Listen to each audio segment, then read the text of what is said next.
intégrer des charges liées à nos achats afin de calculer les réels coûts de revient de ceux-ci?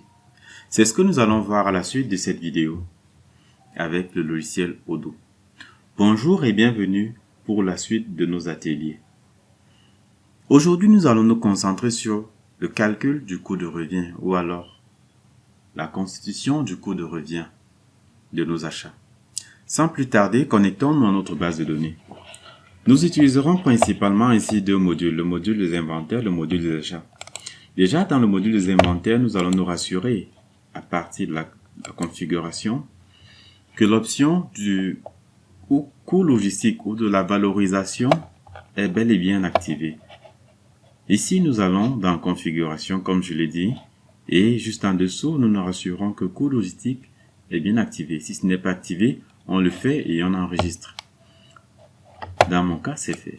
Ensuite, je vais toujours dans configuration, catégorie d'articles, et on va aller sur tout. On va modifier. On va se rassurer que la méthode de calcul AFCO ou FIFO est bien activée et surtout que l'option automatisée l'est aussi, est choisie. Aussi, vous allez vous rassurer de mettre les bons comptes de valorisation de stock. Ici, ce n'est pas le cas. Ici, j'ai choisi ces comptes simplement pour cet exercice, mais ce n'est pas les comptes que vous devez utiliser ici. Vous utiliserez l'intelligence et la sagesse de vos comptables ou de vos conseils afin d'avoir des bons comptes pour ces différents éléments. Dès que c'est fait, vous sauvegardez. OK, le système est prêt. Maintenant, ce que nous allons faire, nous allons créer deux à trois charges qui sont généralement liées à nos procédures d'achat. Ça ici, je rappelle que nous avons déjà vu comment créer des articles. Nous allons, si vous n'avez pas suivi ces vidéos, je vous invite à aller dans la plateforme, regarder comment créer un article. On vient dans article, on clique sur créer. On va créer par exemple frais de douane.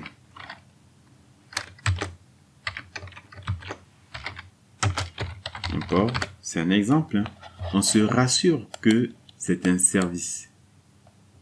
Ensuite, on vient dans achat et on active coût logistique.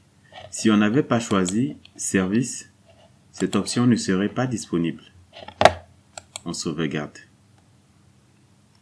On va créer un autre article.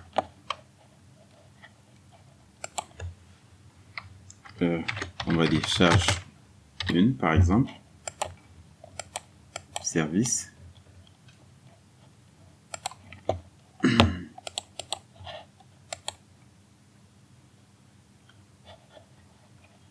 On crée encore charge 2.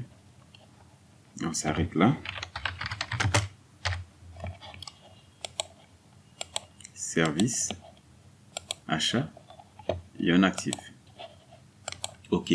Nous avons créé déjà les charges qui sont généralement liées à nos procédures d'importation.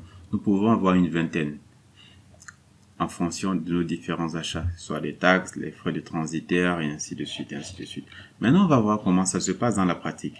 Sans plus tarder, on va dans le module des achats et nous allons procéder à un achat. On va créer un achat. Je rappelle ici comment créer des achats, comment créer des bons de commande. Nous avons déjà fait des vidéos par rapport à cela et je vous invite d'ailleurs à regarder. On va prendre un fournisseur au hasard, par exemple Bruker. Mais ici, nous allons prendre peut-être en CFA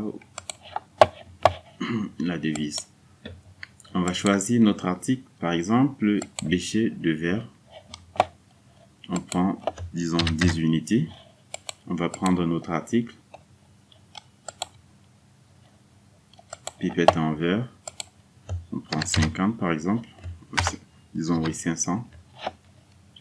Et là, on valide. Rappelons, ici, nous n'avons que créé notre demande de prix ou alors notre bon de commande. Et on peut l'envoyer naturellement par mail au client. Mais étant donné que c'est un bon de commande, nous savons déjà quel est le prix auquel nous achetons. Nous pouvons confirmer le prix Et là, notre bon de commande est là. Considérons que nous avons envoyé notre bon de commande et que, le moment venu, le client nous envoie la marchandise et que nous la réceptionnons. Alors, pour la recevoir, soit on le fait directement ici, soit on part du côté des inventaires. Mais comme nous avons cette double habilitation, on reçoit directement à partir d'ici. On clique sur reçu. Et là, ça nous renvoie dans le module de stock, de gestion de stock. On nous dit, vous avez commandé 10 unités de bêcher et 500 unités de pipettes. On va dire OK, on valide. On modifie d'abord, on peut dire ici 10. Effectivement, on a des quantités que nous avons réceptionnées et que nous réceptionnons. On valide. Et une fois que nous avons validé, on voit bon de réception numéro 0013. Rappelons-nous de ce bon de réception. Là, nous avons reçu ou nous avons réceptionné la marchandise. Maintenant, il est temps de comptabiliser tout cela. Sans plus tarder, on part sur bon de commande. On revient sur notre bon de commande de tout à l'heure. Bruker. On va simplement dire créer une facture. Là, vous voyez déjà quantité 10, reçu 10. Créer une facture. Et une fois que nous allons créer la facture, nous allons simplement cliquer sur modifier. Modifier ici, on entre déjà la date de facturation. Ça, c'est très important. On aurait pu entrer aussi d'autres éléments, mais c'est pas ce qui nous intéresse ici. On avait créé nos différentes charges. Charge 1. Charge 1 ici, par exemple. Considérons que ça nous avait coûté 150 000 francs. Non, disons 15 000 francs. Charge 2.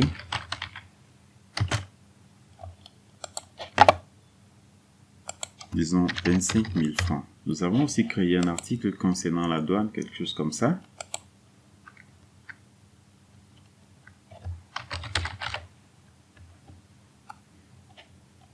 Frais de douane import. Voilà, c'était celui-là. Disons 18 000 francs. OK. Voilà nos différentes charges qui ont été ajoutées, mais cette fois-ci à la facturation. Et vous constatez que ici, étant donné que nous avons, ce sont des coûts logistiques, nous avons ces cases-là qui sont automatiquement cochées. Alors, ce que nous faisons, nous sauvegardons d'abord. Ensuite, nous allons confirmer. Et après, seulement, nous allons demander de créer des coûts logistiques.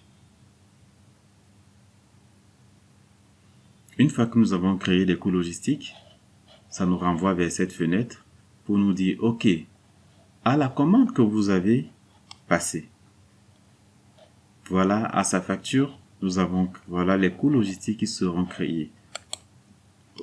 On clique sur modifier et on vient ici, on choisit, c'était